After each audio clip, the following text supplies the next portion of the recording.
Well, hello to my wondrous cavalcade, to the amazing weird mind of media newsroom of mine. My name is Sam and I'll be your main host for tonight, as we have many heart-stopping mind, many tales of some new releases, trailers, and news for you to find and head on many new adventures. So let's not waste time sitting around and let's start the show on talking all things media for another week. What do you think of... So on the first of the new releases for this week is the first of one of the most anticipated films of the year for me, finally making a presence on the big screen. In the case that when the world is on the slow brink of collapse and things seem dire, it will take one man who may not be the most capable of the job to be the savior of the human race and discover he's not the only one out there, as we have the release of the newest adaptation of the novels of Andy Weir and from Lord and Miller themselves with Project Hail Mary. And the film will follow Ryland Grace, played by Ryan Gosling, a school professor who awakens on a spacecraft with no memory of himself or of his mission. If his memory slowly returns, he deduces that he is the sole survivor of a crew sent to the Tau Ceti solar system in search of a solution to a soon-to-be catastrophic event heading for Earth. Now in the search for answers, he will soon learn his vast array of scientific knowledge, sheer ingenuity, and human will. He may soon realize he may never be the only one to search alone. Now, reception of this new adaptation has been very highly praised, with praise on the performance of Gosling and Sandra Hüller, the visual cinematography, and for being seen as one of this year's best films already. Now, I saw it on Paddy's Day, and I have to say it is brilliant. I didn't think I would be getting emotional over a sentient rock, but called me surprised, and honestly, it was fantastic. If you want to see the buzz and appeal for all it is, then you can catch the new film on the big screen possible out now in cinemas. Our second release of the week is bringing the ideal focus and sense that sometimes what you think is a simple fun game you played as kids for some newlyweds can turn into something a lot more drastic and sadistic than you expected, and getting through it all and survive what was many thought would be the end of the ordeal. But it seems another round is about to begin and another player is being added to the game, whether they wanted to or not. As with the release of the film that uses the best use of subtitle in quite some time, with the release of Ready or Not, Here I Come. The follow-up once again follows Grace Macaulay, played by Samara Weaving, the sole survivor of the brutal gain that resulted in the death of her husband and in-laws. Learns that her victory comes with a price. Now the wealthiest and most influential families on Earth have to kill her in a new game, or risk losing their power and fortune. Now, initially refusing to participate, she's soon left with no choice when her younger sister, Faith, played by Catherine Newton, is also marked for death, and she will soon have to protect her and survive the new round of the deadly game. Reception on this follow-up, the original, has been very well received, with praising the main lead, still higher stakes and ante of the original, and proving the case that has the appeal of a follow-up, that it can still work. If you want to join in on the second round of this sadistic game, then you can catch this film also out now in cinemas. For our third of the films of the week is bringing us the ideals of high-class warfare in an era when things are looking dire. Some things are uncertain, and when all hope seems lost, it's asked for one question, that is, what happened to Thomas Shelby? Well, it seems that has been answered, as it's time that we have the release of the all-new follow-on from the original series with the release of the film of Peaky Blinders, The Immortal Man. Now, taking place 7 years after the end of the original series, it sees Tommy Shelby driven back from a self-imposed exile to face his most destructive reckoning yet. With the future of his family and country at stake, Tommy must face his own demons and choose whether to confront his legacy or burn it to the ground. The reception of the sequel film, similar to the original series, has been very well and highly praised, with praise on the characters, writing, performances, and being a worthy follow-up to the original beloved series, and as a possible hope for a possible future sequel. If you want to check it out for yourselves, you can catch the full series and the new film out now on Netflix. Our last of the films for this week is one of the most films from the Oscar award season that's making their releases overall. I thought this was not releasing until September at one point, but it's time for a journey of the past and future, and the focus of mysteries mixed with a lot of colour and a hope for tomorrow, as for the release of the award-nominated film of Arco. Now, the film follows the titular character, a 10-year-old boy from a peaceful future who accidentally travels back in time to the year of 2075. Discovering a world in peril, he bands together with a young girl and her robot caretaker as he sets out on a quest to return back home. Reception of this film has been very well received, with praise of the striking animation styles, the story, and characters that helps provide some hopeful themes for tomorrow, and seen as one of last year's and this year's best films. If you want to check it out for yourself, you can catch this movie also out now in cinemas. For our one TV show of the week, well, sort of, but we'll get to that one, it's time to focus on the heroes and adversaries that come together to fight a common enemy for the greater good against all things evil, as it's time for some more superhero focused stories, but in the realm of other mature heroes, as we have released of the 4th season of the popular series adaptation of Invincible. In the season, we focus on the narrative of the Virtue My War storyline from the comics, and following the global catastrophe from the end of season 3, a changed Mark struggles with guilt as he struggles to fight and protect his home and the people he loves, setting him on a collision course with a powerful new threat known as Frag that could alter the fate of humanity forever. The reception of new seasons, similar to previous ones, have been very well received, with praise in the continuing story, improved animation, characters, and for a well-established adaptation of the classic comics line it's based on. If you want to check it out for yourself, you can catch the first 3 episodes now on Amazon Prime, with a new episode releasing every Wednesday. Our one video game with the title of the week, we're heading into the realm of high fantasy, and the cusp and focus the realm of trying to have everything you could want, with a high octane focus to action adventure with a splash of some form of magic infused inside, as with the release of the all-new fantasy title of Crimson Desert. Now, the title will see you control a man named Cliff that with him and his fellow Greymires, Okana, Yan, and Narya, during a period of conflict in the continent of Pywell. After devastating attack on their rival faction of the Black Bears and your comrades scattered, it will see you on a journey across the lands to reunite your comrades, rebuild the fallen Greymanes, and find a way to defeat the leader of the Black Bears of Myrudin. Now, reception on the title has been mostly received with a little mixed with praising the visuals, narrative, and gameplay. However, the game has been hit with critiques and feeling too overstuffed with so much to process at once, and has some dramas in relation to the use of generative AI in the game for some assets, and an ordeal about the functional use of a GPU software when they initially planned to be functional. But if you want to play it for yourself, it's able to play now on PS5, Xbox Series X and S, PC, and Mac. And now for the last release is the one that counts as a TV show, but also a video form. It's time we return to a place of fun, mystery, death, agony, betrayal, destruction, angel food cake? Ow! You parasites! And have your mind bending, heart stopping, and no trauma. Terms to comply on that last one, as it's time to enter the digital world and see what the inhabitants of these crazy places have to deal with this time around, as the release of the 8th episode of the amazing digital circus entitled In the new episode, we will see the events of what occurred from the shocking cliffhanger of the beach episode, and we'll see the outcome for Podney, Jax, Gangle, Zubul, Kinger, and Ragatha of the aftermath. We're also getting some answers of some burning questions. I wonder if the ringmaster himself may be fully in control or on the verge of losing it. Now, while I can't find the case of normal critic reviews, but what I have seen online is everyone has loved it and has their emotions in the way that many theorizing and satisfied for this being before the big finale that is to come. They even came to me with streaming it on Friday Live. I enjoyed it and have my own theories, and will review it when all the series comes out. If you want to experience it for all forms of emotions, which may or may not include trauma, then you can watch the new episode now on YouTube and on Netflix sometime soon. The finale is set for 3 months' time on June 19th. Of all that regards, that's all the new releases that we have for this week. Holy shit! It's Spider-Man! So it has been a big week for trailers, and on the first one is the other half of the 2 big film events of the winter season that has been held back on releasing the trailer until a recent award show, because they had one small occasion to do before they made it official, which I found as being completely tedious because you're not going to really see it. But it looks like the narratives of the tales from the deep planet of Arrakis is about to come to a head in an epic conclusion. The release of the first trailer for the 3rd part of the Dune series, which I'll be referring to as Dune Messiah because this is what it is. Now, based on the follow-up novel of the original Dune, the film will be set 17 years after part 2, and we'll see Paul Atreides as a trapped emperor that, despite ruling the universe, he is powerless to stop the bloody jihad fought in his name, as he faces a conspiracy to dispose of him, must fight for the people of Arrakis and for the powerful substance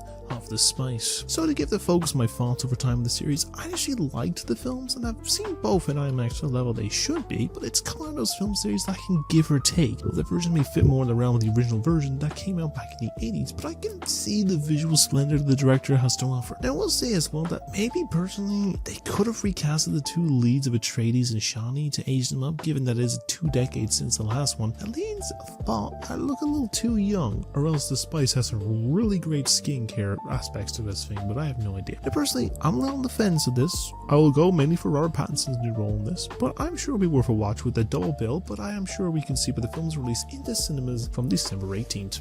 On the second of the trailers for this week is with the focus of some more superheroics, and the trailer I was more in focus of interest with this week, as after the massive effects of the previous entry for this specific hero, things are about to get a lot more heavy, and it seems more than anything that things are about to take much more of a toll on this hero. As after a bit of a wait, we have finally gotten the official trailer for the 4th mainline MCU entry of this wall crawler, with a trailer for Spider-Man Brand New Day. Now, following the events of the spell that Doctor Strange cast at the end of No Way Home, the world has now forgotten that Peter Parker exists and he is the identity of Spider-Man. Now, 4 years have passed, he protects the city of the iconic wall crawler, but soon the overwhelming pressure of crime fighting ignites a threatening physical evolution in Peter, forcing him to deal with this while also investigating a series of crimes that lead to a more powerful threat. So it's been quite the journey for this film since the last movie 5 years ago, and now I have to say that the adaptation and focus for this project looks really proper appealing, and the ideals of this showing more of the internal struggle of having to give up his identity for his friends and loved ones, and the toll it's taking on him, seems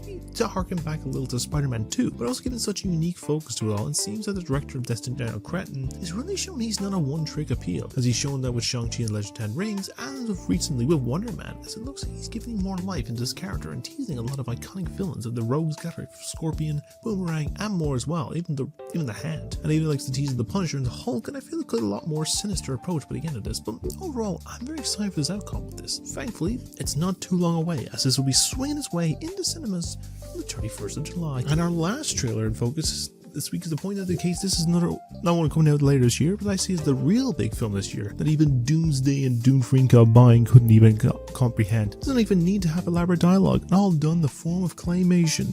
As nearly a decade since the last outing on the big screen, we are back with the first official teaser for the third movie in the popular series of films of this popular sheep character with Shaun the Sheep, the Beast of Mossy Bottom. The film sees the residents of Mossy Bottom Farm looking forward to a Halloween until the clumsy farmer accidentally trashes the flock's beloved pumpkin patch. And when Shaun turns mad scientist to try and fix the problem, things will soon spiral out of control. Now with the farmer missing and the wild beast roaming the woods of Mossingham, all four of the ingredients of a monstrously fun adventure. If there is a case I can say about anything that's really have like a very slim ordeal in this day and age, is having a full-length movie done in a silent format, let alone in the realm of animation, and has been somewhat that really appeals and has to proven itself twice already. However, from what I get from this new one is something I will be appealing to in the length of the project, as the first two were very entertaining and are meant to do that I also enjoy their projects. I do think this will be another success in the process, and I'm sure it'll be a fun time at the movies and worth checking out this Halloween season, released in the cinemas from September 18th. With all that regards, that's all the trailers that we have for this week. Well, if it isn't the consequences of my own actions. So we will start the first news story in focus for this week with a bit of the roundup and the end of another week of the awards season focus, as last Sunday night we had the live show of the 90th edition of the Oscars that was once again hosted by presenter Conan O'Brien for his second year in a row, which I think compared to the other talk show host Jimmy Kimmel, who did it for 2 or 3 years in a row previously,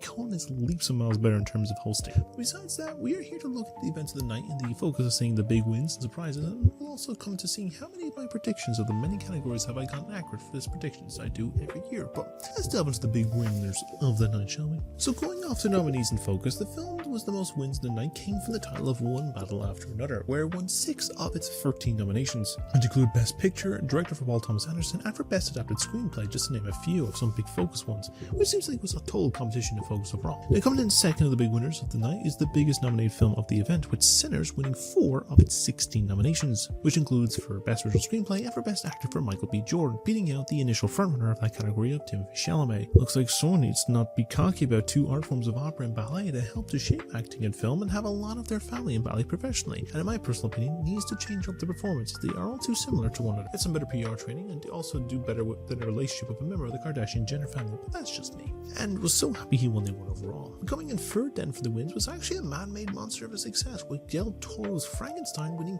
3 of its 9 nominations, with it winning the production, makeup and costume awards, which I feel this had the strongest of chances of winning those overall in general. And the last film to have won multiple awards was with K-pop Demon Hunters winning both of its Oscar nominations, including for Best Animated Film and Best Original Song for Golden. And I do hope in the future we will see a proper return for the appreciation of animation. Not like the voters this year, where they were like against the category of animation was so weaved into this award show every year back in the day. I just feel that this show needs to get actual proper voters that will watch all the films, docs and short nominations instead of just skipping most of them and just being a bit biased to 1 or 2 films. And overall, from the ones with multiple wins, it was a success overall in that regards. Now, there are some that have had some surprise outcomes, with one of the big ones that many saw unexpected was a complete snub for Marty Supreme, winning none of its 9 nominations. Personally, I'm fine it was snubbed, as I personally was majorly disappointed in that film. Plus, I already mentioned that he somewhat blew his chances in the film, winning much, as weird over-marketing for it didn't really fully help it properly and explain what the film was supposed to be about. No surprise win was with the new category Best Casting, with the first win being for One Battle After Another, when many felt it was going for Sinners, going off some previous award shows. But I guess it's early days for this category, so I'm sure it will last more and better established than the ones of Best Cheer Moment and Best Fan Favorite Film, being A Snyder Bot Disaster from about 4 years ago. We also had for only the 7th time in Oscar history that there was a tie in a category for being the live action short of both the singers and 2 people exchanging saliva, winning the award with the same amount of votes. It used to be a max difference, I think about 3 votes before that was changed, just asked to be the same amount. It was a prize for a year of awards. I also like that it was a case a lot more other films and nominations at least had some chance of winning some awards, like Sentimental Value, F1, Hamnet, big win for the Irish that night as well, and even Weapons all winning an Oscar for their titles, and feeling more of a decent balance compared to the likes of a different media type awards being one-sided sweep. Lastly, in the focus of all that was my predictions, and it was the case of how accurate I was in terms of my quick shorts. I had similar numbers, with last year getting around 21 out of 24 nominations correct, which is about 87.5%, with the only ones I guessed inaccurate was for Best Casting. Documentary film, I believe I chose The Perfect Neighbor over my Mr. Nobody Against Putin. And the last was Supporting Actor, with Penn winning that one over my initial choice, I believe, of Stephen Skarsgård, Elodie, or Delroy Lindo. But I meant it's expected I haven't completed all of them yet, but maybe one year I will. Overall, I feel it was a solid Oscar show that was not bogged down with overlines of political jokes, and instead focused more on the films themselves, poking fun in the area like that at some of the nominees and films. And I would not say no to Colin host again for a third year, or someone with a similar energy, but I guess we'll be back another year for another round of movies, getting yourselves awards. But what are your thoughts on these Oscars this year? How many predictions did you get right, and what ones did you hope to have won instead? Let me know what you think down below in the comments. We can talk all about them there. Now for this next story is mainly in the realm of one studio dropping a few announcements this week, with a focus of 2 locked-in release dates and selection of other titles on the way, with it mainly being shown in the studio of the House of Mouse of Disney. But we can delve into the announcements now and focus on what is to come. Let's dive in. And we start with the one focus release date confirmation for a personal favorite studio of mine, with Pixar, as there is a new confirmed dates that have been announced to be in the focus, with the big one seeing us wondering and asking the question of, Where is my super suit? as after initially being announced 2 years ago at D23, we have been officially given confirmation that the third film in the Incredibles franchise has got an official release date set for June 16th, 2028. Now, this series has had its ups and downs, with the original being a classic and the follow-up having its appeal, a feeling a lesser of the two, and I do hope that this would focus on the next one will see the plan they initially had for the sequel, which will see the kids grown up in the family and get a bit more focus to that. As it had to be altered to focus on trying to make sure that the superheroes were made legal again, but hopefully we'll get an idea of it closer to release, or even by D23 later this summer to get an idea of some insight on the plot of what we can expect in mind. The loose profits that had to be altered from the sudden release they change of the second movie, because he lost a year of production in that regards. But I'm sure, so whatever it is, I'm excited for it, and I'll look forward to checking this out when it releases in about 2 years' time. For the one other release date that has been set in stone from this week, it looks like Trouble will be coming back around for a second time. And that Trouble has 4 arms, comes from the cosmos, but is also cute, blue and fluffy, as was announced that the sequel to the live-action remake of Lilo and Stitch has also gotten an official release date, and that's set for release on May 26th, 2028, exactly 3 years from the first film's release. Now, the announcement of this film was also met with a more divisive outcome, mainly in the light of how the description of the announcement went,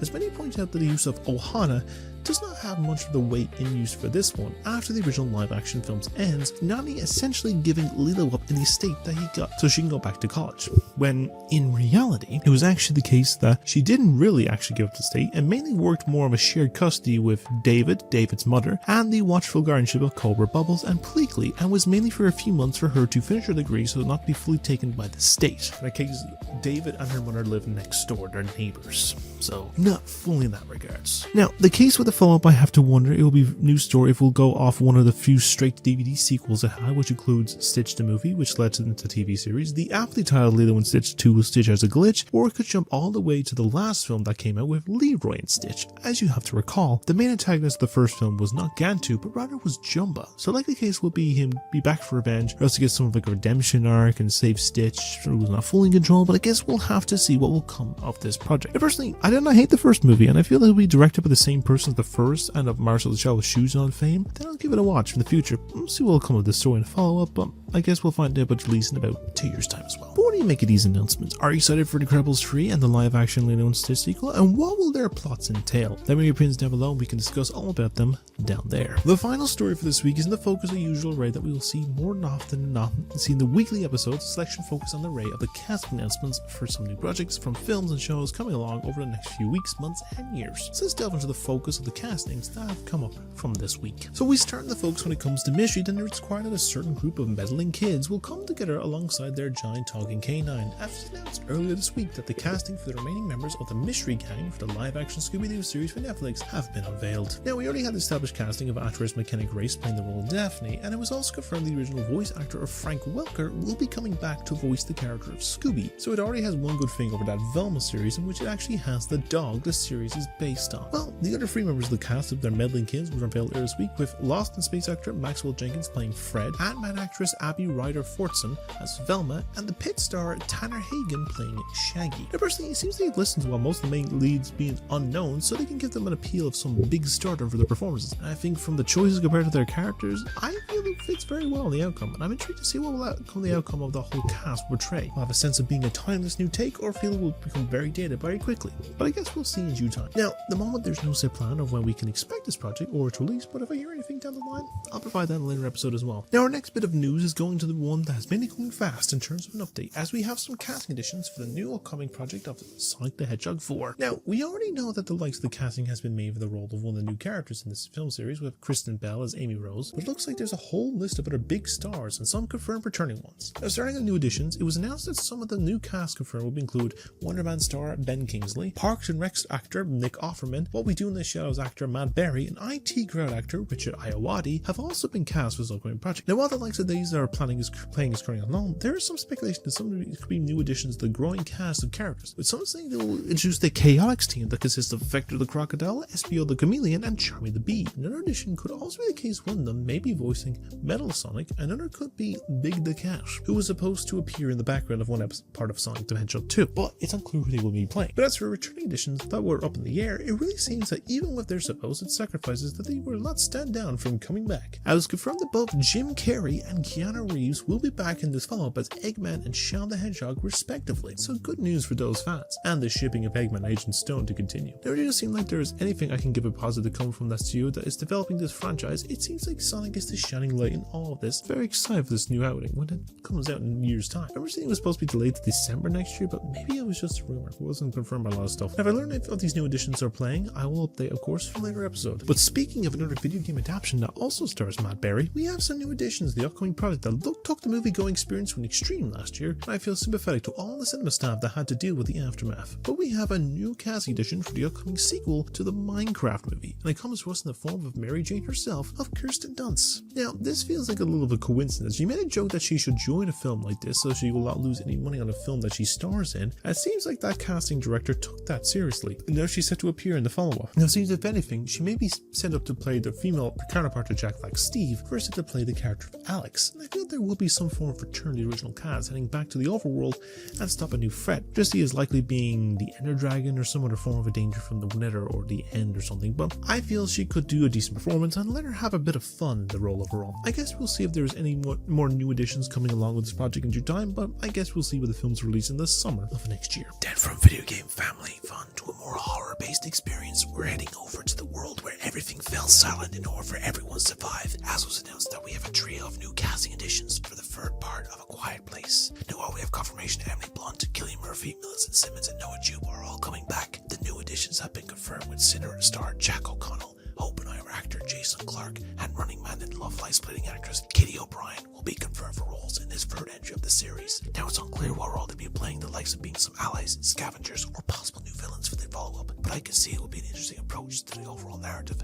and see what will come from the conclusion of the second part, with them having a way to fight back against the alien species that have wiped out majority of the population and made the world fall silent. But I'm sure we'll get an idea about the release in early July next year. Now, if there's any more news of this we'll be playing and anyone gets cast for this movie, I will provide that in a later episode as well. Now, for the last of the castings and a return to another video game adaptation, we are staying in the realm of the world gone to ruins from a deadly virus, as we have some new additions for the upcoming third season of the popular TV adaptation of The Last of Us, with a selection of 4 new additions for the upcoming season. With one of the castings that may be a bit of a divisive choice, but it was announced on Thursday that Conjuring star Patrick Wilson and Gravity Falls star Jason Ritter were cast in the series, with Wilson playing Abby's dad of Jerry and Ritter playing a member of the Wolves known as Hanley. Chevelle fits the tone overall of the worlds and the characters that they could play well with this. Then on Friday, we were given the confirmation of 2 major roles for this project, with Bridgerton actress Michelle Mao playing the role of Yara, while Star Wars skeleton crew actress Kriana Crater has been cast as Lev. Now, it's with the last one that has been a bit of a discussion, as you may have played if you played the divisive second game in the series, then you'll know that Lev is confirmed as trans in the narrative. The game will tell us that Lev was a girl in the island village that is inhabitants of the Seraphites or the Scars, and they were initially to be wed off into an arranged marriage. But Lev went against that, shaved his head and to look like a boy, become a hunter and find a way to escape their society with his sister Yara. At a point when you fight the Scars with Lev, they will death name the character, and it was the case that the actor that played Lev in the game was also transgender. Now, this was always going to be a tricky casting, as the case was how they will go about getting the right case, because they will either be cast a trans actor, then they will cause a wave of death threats and transphobes coming out of the woodwork. And if you're going to be like this, then you can just fuck off.